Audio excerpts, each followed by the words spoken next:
En el año 81 a.C., cuando Roma aún olía a sangre tras la guerra civil de Sila, uno de los hombres que había combatido del lado vencedor alcanzó el consulado. Su nombre era Cneo Cornelio Dolabella. Pertenecía a la poderosa gens Cornelia, la misma estirpe que había dado a la República generales, cónsules y dictadores. Su ascenso fue representativo de su tiempo. Un aristócrata que prosperó en medio de la violencia política y que supo convertir la victoria militar en poder institucional.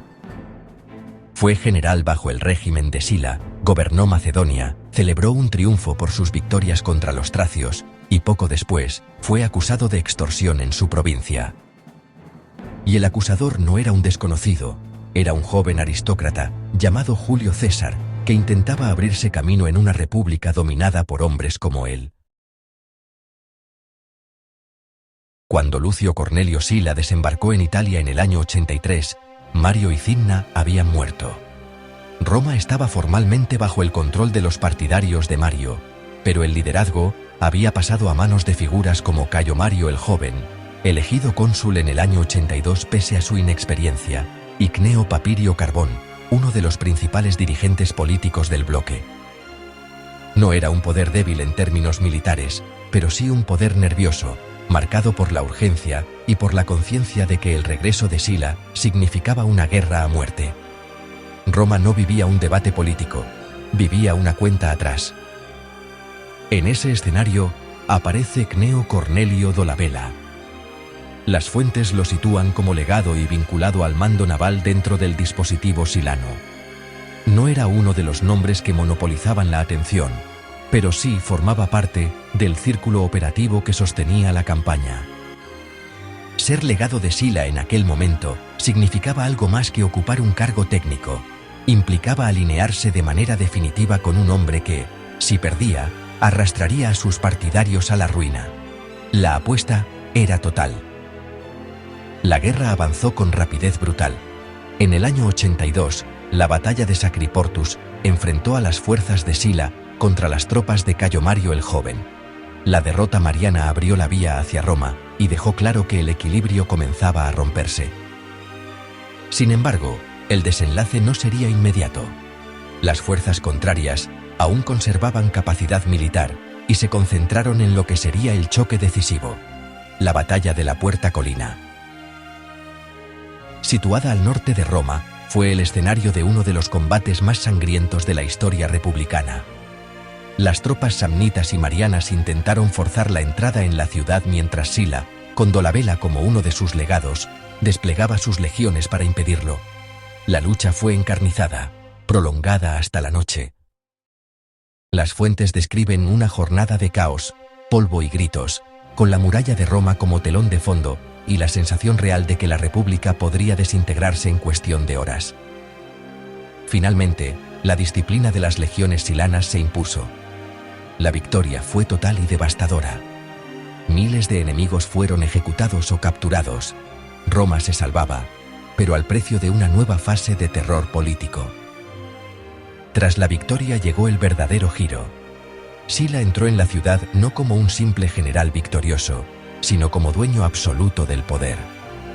Comenzaron las proscripciones, listas públicas de enemigos condenados a muerte, confiscaciones masivas, recompensas por delaciones. El mensaje era inequívoco. El nuevo orden no admitiría oposición. El Senado fue ampliado y reorganizado. Los tribunales quedaron bajo control senatorial. Los tribunos de la plebe vieron limitadas sus competencias. La República parecía restaurada en sus formas, pero había sido transformada en su equilibrio interno.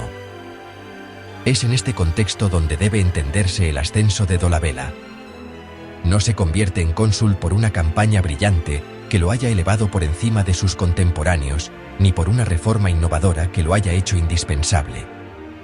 Asciende porque pertenece al bando vencedor, porque sobrevivió a la guerra civil, alineado con el hombre que redefinió el sistema.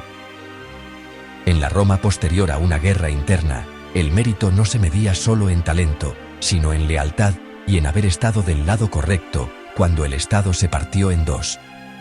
Así funcionaba el poder tras una guerra civil. El nuevo régimen premiaba a quienes lo habían sostenido y reorganizaba las instituciones para consolidar esa red de fidelidades. La victoria de Sila no solo derrotó a sus enemigos, sino que creó una generación de magistrados cuya legitimidad procedía directamente del triunfo armado. Dolabella fue uno de ellos. Y cuando pocos años después, ese mismo hombre celebrara un triunfo por sus campañas en Macedonia y se sentara en el banquillo de los acusados por abusos en su provincia, el verdadero trasfondo no sería únicamente su conducta personal. Sería el sistema nacido tras la Puerta Colina, un sistema en el que pertenecer al grupo vencedor podía pesar más que cualquier acusación. En el año 81, en pleno dominio silano, Dolabella alcanza el consulado. No es casualidad ni accidente, y entenderlo exige mirar no solo al hombre, sino al mecanismo que lo eleva. Roma acaba de salir de una guerra civil que ha roto la confianza en las reglas tradicionales, y Sila, vencedor absoluto, no se limita a castigar a sus enemigos. Rediseña el sistema para que la república vuelva a parecer una república, pero funcione como un blindaje de los vencedores. Las reformas de Sila refuerzan el poder del Senado como centro real de la vida política. Ampliar su tamaño, consolidar su autoridad y devolverle la iniciativa no era solo una medida institucional, era una declaración de dominio oligárquico. Al mismo tiempo, se debilita a los tribunos de la plebe, no porque fueran irrelevantes, sino precisamente porque se habían convertido en el instrumento más peligroso para desafiar a la aristocracia. Limitar su capacidad significaba reducir la posibilidad de que un político popular con apoyo en la calle pudiera volver a romper el equilibrio. Roma seguía teniendo tribunos, sí, pero el mensaje era claro. La república no debía volver a ser tomada por sorpresa desde abajo.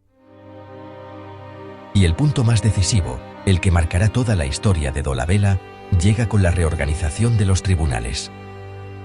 Sila coloca el control judicial en manos del Senado.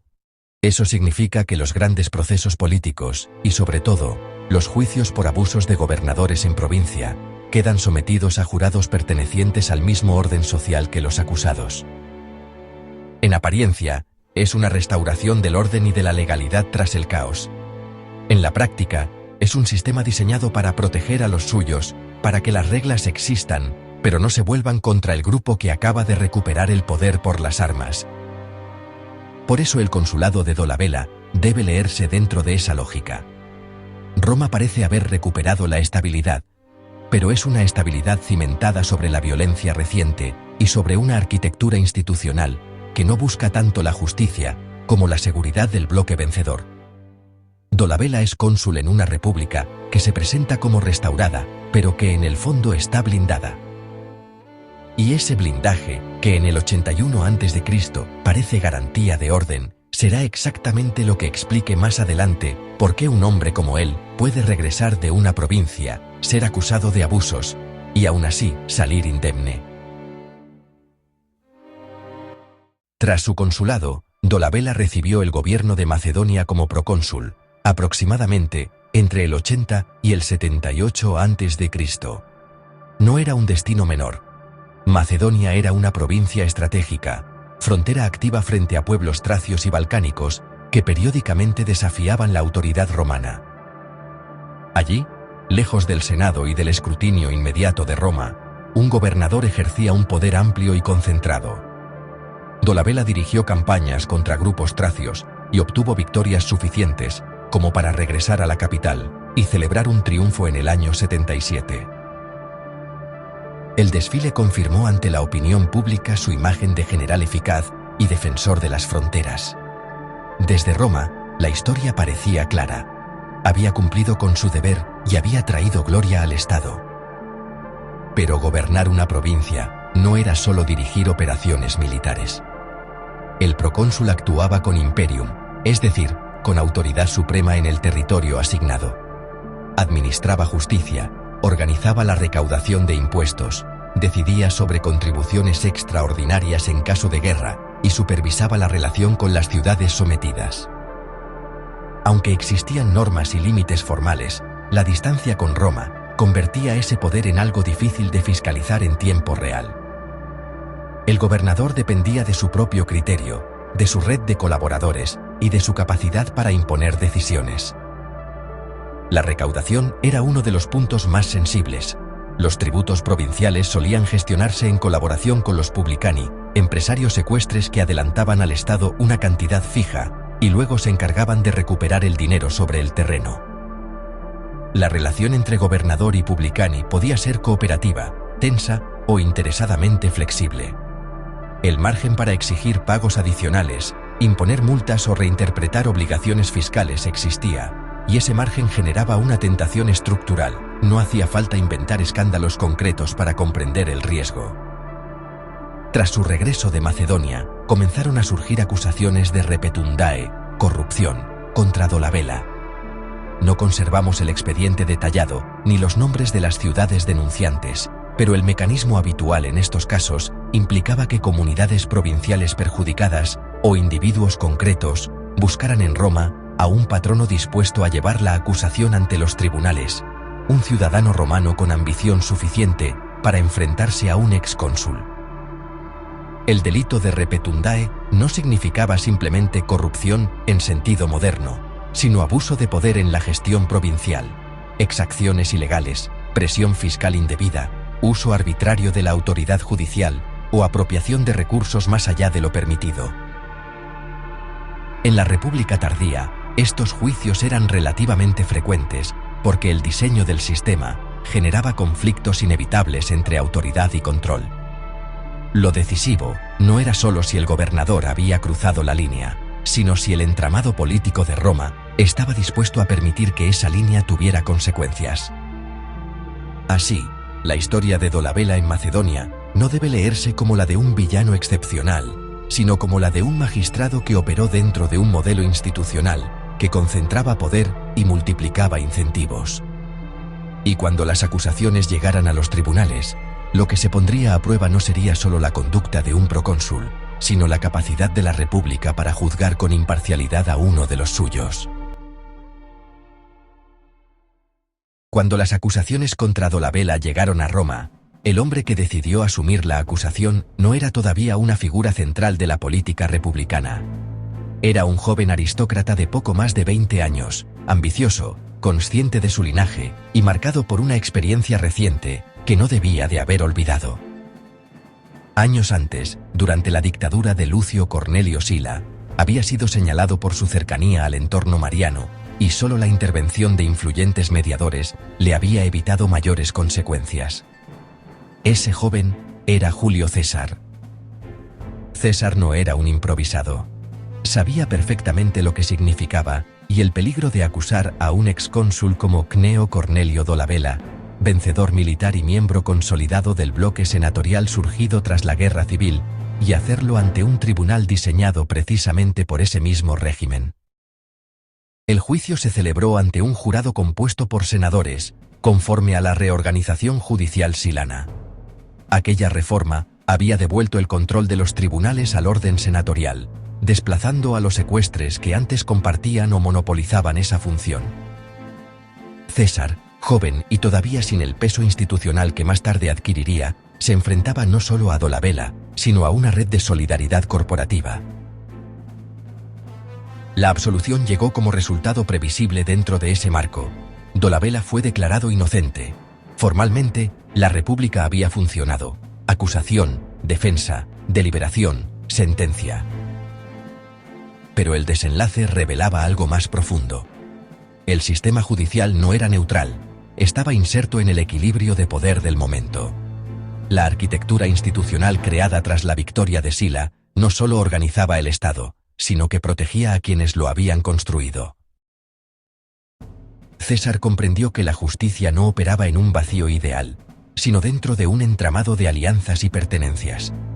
Entendió que el poder real no residía únicamente en el foro y en los discursos, sino en la estructura que determinaba quién juzgaba a quién. Dolabela ganó el juicio, pero César aprendió cómo se destruye una república desde dentro.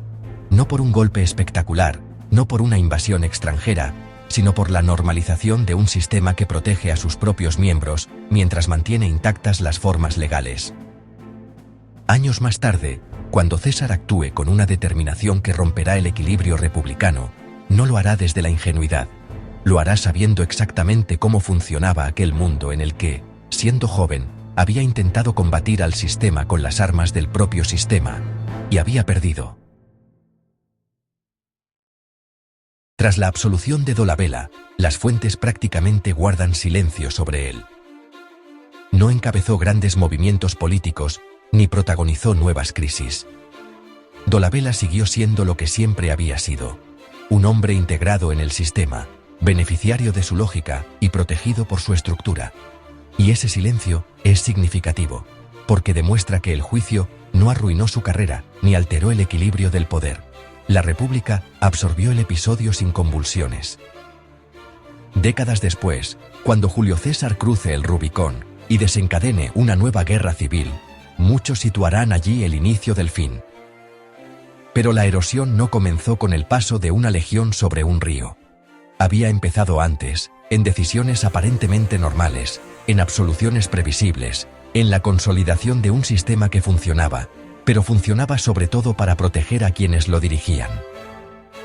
Si te interesan las historias menos conocidas de la República Romana, donde los grandes cambios empiezan en episodios aparentemente menores, suscríbete al canal y activa la campana para no perderte los próximos episodios.